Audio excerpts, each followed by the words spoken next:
जय जय राम कृष्ण हरी. आपण पाहत आहात या ठिकाणी सुंदर असे गरम गरम पोहे आपल्या सर्व वारकऱ्यांना दिले जात आहेत.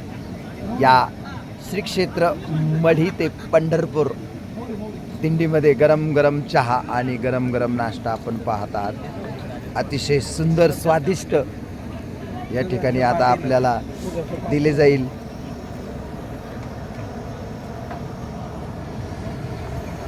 आपण पाहत आहात गरम गरम या ठिकाणी नाश्ता वारकऱ्यांना दिला जातो, कारण वारकरी चालून चालून थकलेले असतात. एक चैतन्य, एक आनंद त्यांना या ब्रह्मरसातून मिळतो. अशी सुंदर अशी तयारी या ठिकाणी चालू आहे. थोड्याच वेळात नाश्ता होईल आणि 1 तासानंतर दिंडीचं प्रस्थान होईल पंढरीच्या पांडुरंगाकडे, विठ्ठलाकडे.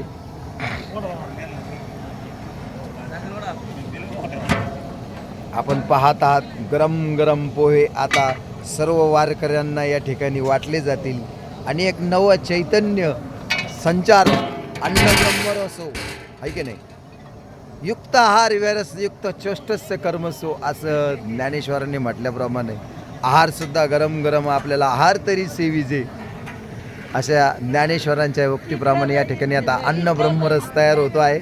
आपण पाहत आहात या ठिकाणी सुंदर असं गरम गरम नाश्ता वारकऱ्यांना दिला जाईल आणि त्यानंतर दिंडीचं प्रस्थान पंढरीकडे. आपण पाहत आहात अभंग ज्योती यूट्यूब चॅनलद्वारे श्री क्षेत्र चैतन्य कानिफनाथ मढी ते श्री क्षेत्र पंढरपूरपर्यंत व्यापारी दिंडीवारी आता जवळजवळ आलेलं आहे. जवळजवळ 20 किलोमीटरवर फक्त पंढरी आहे आणि या ठिकाणी सुंदर अशी सेवा, स्वादिष्ट अन्न ब्रह्मरस आपण या ठिकाणी पाहत आहात. थोड्याच वेळात नाश्त्याचं वाटप केलं जाईल. मी श्री विकासजी दरोडे सर, अहिल्यानगर अभंग ज्योती, बाबाजी हरिभक्तपरायण बाबाजी मडकर यांच्या सहवासामध्ये आनंद घेत आहोत वारीचा. जय जय राम कृष्ण हरी. जय जय राम कृष्ण हरी.